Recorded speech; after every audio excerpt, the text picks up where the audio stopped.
গল্পের নাম ভালো থাকা। গল্পটি লিখেছেন রিমা বিশ্বাস। ঋত্বিক, একটা ভালো চাকরি না করলে কিন্তু বাবা আমাকে তোমার সঙ্গে কিছুতেই বিয়ে দেবে না। ভালো চাকরি তো খুঁজছি, পাচ্ছি কোথায়? এখন আমি কি করব বলো? তোমার যা রোজগার, তাতে সংসার ভালো করে মোটেও চলবে না। পার্কের বেঞ্চে বসে দিয়ার সঙ্গে কথা বলতে বলতে একটা জোরে শ্বাস ছেড়ে ঋত্বিক ক্লান্তভাবে বলল, কলেজের দিনগুলোই ভালো ছিল। কোনো চিন্তা ছিল না, ভাবনা ছিল না। দুজনে চুটিয়ে প্রেম করেছি। মনে আছে হিস্ট্রি ক্লাস বাঙ্ক করে দুজনে কলেজের পিছনে শিমুলতলার নিচে কত সময় কাটিয়েছি তখন? ঘন্টার পর ঘন্টা কথা বলেও যেন মনে হতো আরও অনেক কথা আছে। দিয়া বলল, কিন্তু এখন আর কলেজের লাইফ নেই। এখন তোমাকে সিরিয়াস হতে হবে। আমাদের ফিউচারের কথা ভাবতে হবে। কাঁধে ব্যাগ নিয়ে উঠে দাঁড়ালো দিয়া। এখনই চলে যাচ্ছ? একবার নিজের কেরিয়ার নিয়ে সিরিয়াসলি ভাবো। ঋত্বিক, এখন আমার বোকা বোকা প্রেম আলাপ করতে অসহ্য লাগছে। সাধারণ বিএ পাস ঋত্বিক একটা বেসরকারি ফার্মে কাজ করে, মাইনেপত্র খুবই কম। যাতায়াতের পর যা হাতে থাকে তাতে সংসার কোনো মতে চালানো যায় না। এদিকে দিয়া রোজই চাপ দেয় ভালো চাকরি খোঁজার জন্য। সরকারি পরীক্ষা দিয়েও প্রত্যেকবারই অকৃতকার্য হয়েছে। প্রত্যেক দিন ঘুম থেকে উঠে ঋত্বিক দিন বদলাবার স্বপ্ন দেখে, কিছু চমৎকার হওয়ার অপেক্ষা করে। কিন্তু জীবনে কোনো পরিবর্তনই আসে না। সময় মতো দিন থেকে রাত, আবার রাত থেকে দিন হয়। সময় নিজের গাড়ি তীব্র গতিতে ছুটিয়ে এগিয়ে চলে। অনেক ঘুরে অনেক নেট সার্চ করে একটা চাকরি পেল ঋত্বিক। আগের চাকরির থেকে বেতন বেশি, কিন্তু ঘুরে ঘুরে কাজ, এক জায়গায় বসে অফিস ওয়ার্ক নয়। তাতে মনে অনেক উদ্যম পেল ঋত্বিক। একই জায়গায় দাঁড়িয়ে থাকা জীবন কিছুটা হলেও গতি পেল। এই সুখবরটা যখন দিয়াকে বলল, দিয়া কোনো আনন্দ প্রকাশ করল না। ঋত্বিক উৎসাহের সঙ্গে বলল, ধীরে ধীরে ঠিক উন্নতি হবে দিয়া, মন খারাপ করো না। এই চাকরিটা আগেরটার থেকে তো বেটার। দিয়ার কাছ থেকে কোনো উত্তর না পেয়ে ঋত্বিক আবার বলল, ঘুরে ঘুরে কাজ করলে তোমার পছন্দ নয়। দিয়া দীর্ঘশ্বাস ফেলে বলল, আমার বিয়ে ঠিক হয়ে গেছে, ছেলে চার্টার্ড অ্যাকাউন্টেন্ট। ঋত্বিক হতবাক হয়ে স্থির দৃষ্টিতে দিয়ার দিকে তাকিয়ে রইল। দিয়ার চোখ বেয়ে জল গড়িয়ে পড়ে। ও নিজের চোখের জল মুছে বলে, আমাদের সম্পর্ক এইটুকুই ছিল। আমি নিরুপায়। বাড়ি থেকে আমায় আর সময় দেবে না, তোমাকেও বৃথা চাপ দেব না। আমাদের এই রিলেশনে কোনো ফিউচার নেই। বলে দিয়া উঠে দাঁড়ালো। যাওয়ার আগে ওকে বলে গেল, ভালো থেকো। এতদিনের সম্পর্কটা এক ঝটকায় শেষ করা বড়ই কঠিন। ঋত্বিক বারবার দিয়াকে ফোন করলো, মেসেজ করলো, কিন্তু কোনো উত্তরই পেল না। ওদের বাড়ির সামনে দিয়ে যতবারই গেছে ঋত্বিক, দেখেছে বাড়িটা নতুন বউয়ের মতো সেজে চলেছে। একদিন ওই বাড়িতেই সানাই বাজলো। একদিন কনে সাজে গাড়ি করে বেরিয়ে গেল দিয়া ওই বাড়ি থেকে, ওই পাড়া থেকে, ঋত্বিকের জীবন থেকে।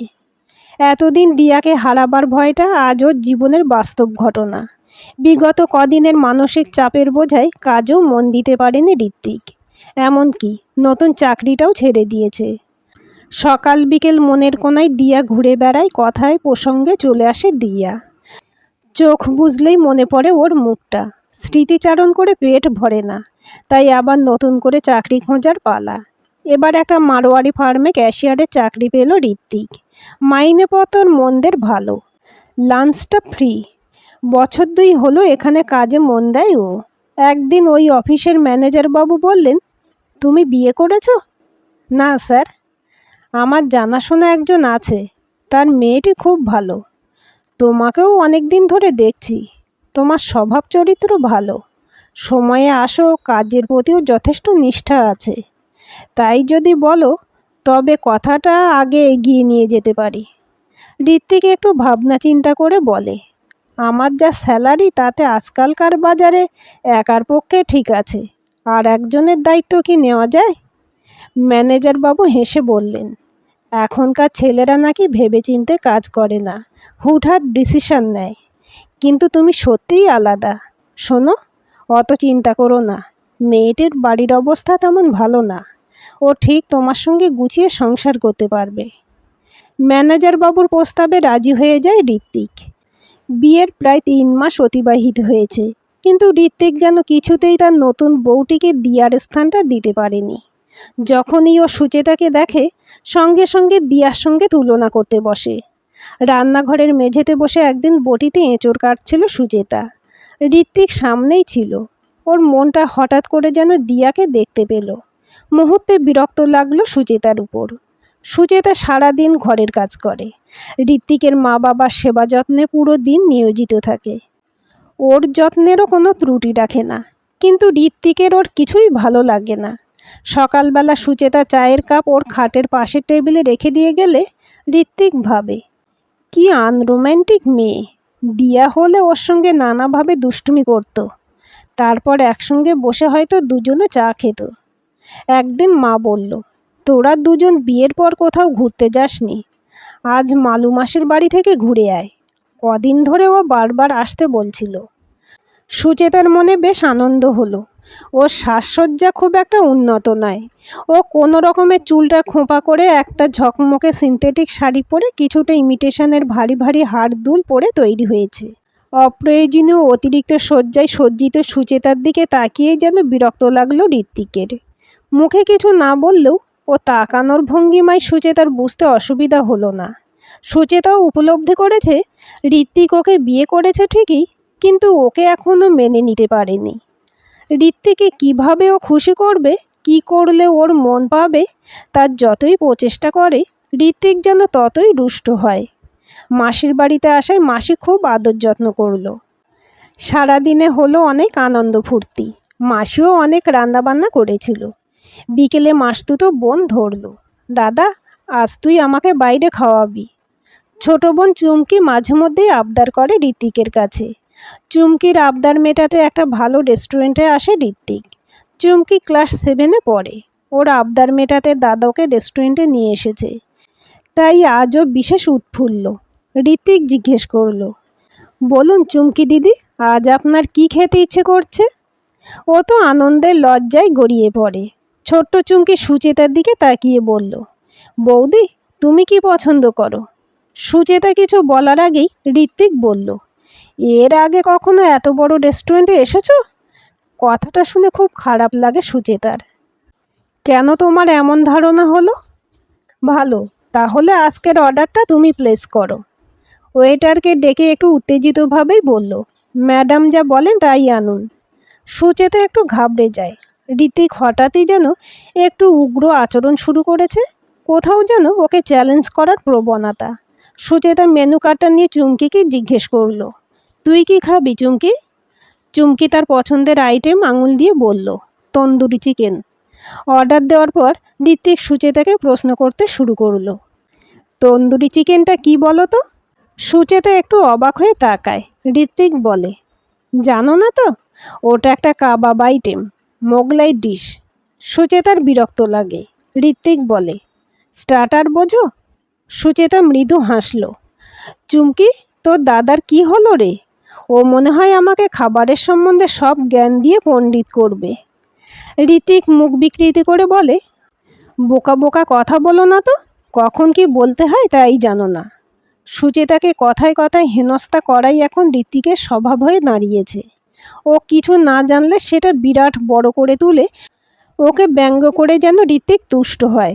সুচেতা এক্সেলেটারে উঠতে ভয় পায়, তাই নিয়েও বিদ্রূপ করে ঋত্বিক। গেঁয়ো ভূত নাকি? আজকালকার মেয়ে না মধ্যযুগের মেয়ে তুমি? ওকে জোরে ধমক দিয়ে বলে, ওঠো, একদম ন্যাকামি করবে না।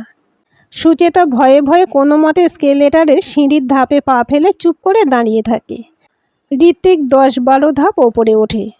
সিঁড়ি চলছে। সুচেতার খালি মনে হয়, এইটুকু সময় যদি ঋত্বিক ওর হাতটা ধরে থাকতো। একদিন অফিসের কাজে দক্ষিণ কলকাতার মেন অফিস থেকে ফেরার পথে রাস্তার ধারে ঋত্বিক দেখে একটা বিরাট গাড়ি দাঁড়িয়ে। গাড়ির ড্রাইভার গাড়ির ইঞ্জিনের কিছু মেরামতি করছে। তার সামনে হোয়াইট কেপরি আর পিঙ্ক কুর্তি পরে দাঁড়িয়ে দিয়া। চোখে সানগ্লাস, চুলটা সুন্দর করে কাটা। ওর ত্বকে যেন এক অদ্ভুত জেল্লা। কোনো মেকআপ নেই, তাও কি সুন্দর লাগছে ওকে। ঋত্বিক ছুটে যায় ওর কাছে। দিয়া? দিয়া ওকে আচমকা দেখে একটু অবাক হয়। ঋত্বিক, কি খবর? কতদিন পর দেখা হলো। কেমন আছো দিয়া? খুব ভালো। আর তুমি? ঋত্বিক চুপ করে রইল। ড্রাইভার বলল, ম্যাডাম, গাড়ি ঠিক হয়ে গেছে, চলুন। ঋত্বিক ব্যস্ত হয়ে পড়ে। দিয়ার সঙ্গে সাক্ষাৎটা এতটুকুই ছিল। ওর মনটা সঙ্গে সঙ্গে বিচলিত হয়ে পড়ে। তার প্রকাশ ধরা পড়ে ওর চোখে। দিয়া বলল, চলো আমার সঙ্গে।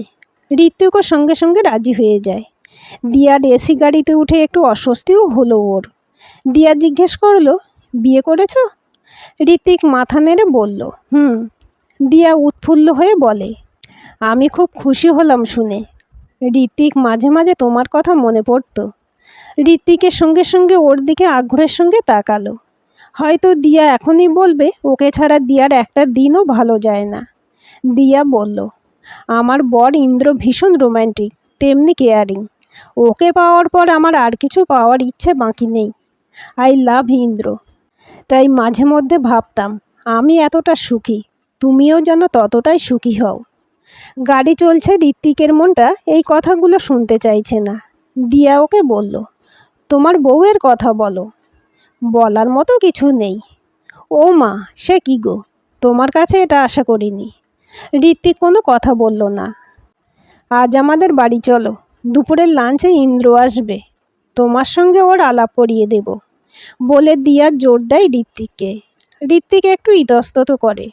দিয়া আরও জোর দেয়, যেতেই হবে। ঋত্বিক বারণ করতে না পেরে চলে আসে দিয়ার বিলাসবহুল ফ্ল্যাটে। ওদের সুসজ্জিত ড্রয়িং রুমে বসে ঋত্বিক একজন ঠান্ডা পানীয় দিয়ে যায়। খানিকক্ষণ পর কলিং বেল বাজতে দিয়া লাফিয়ে উঠল। ও এসে গেছে। খুব আহ্লাদের সঙ্গে দরজা খুলতে গেল দিয়া। ড্রয়িং রুমে বসে ওদের কথা কানে এলো ঋত্বিকের। দিয়া অভিযোগ করছে, আজ পুরো আধ ঘন্টা লেট। সেও আদরের সুরে বলল, সরি সুইট হার্ট, যা শাস্তি দেবে আমি মাথা পেতে নেব। বাড়িতে গেস্ট এসেছে বলে ওর বরের সঙ্গে দিয়া পরিচয় করালো ঋত্বিকের।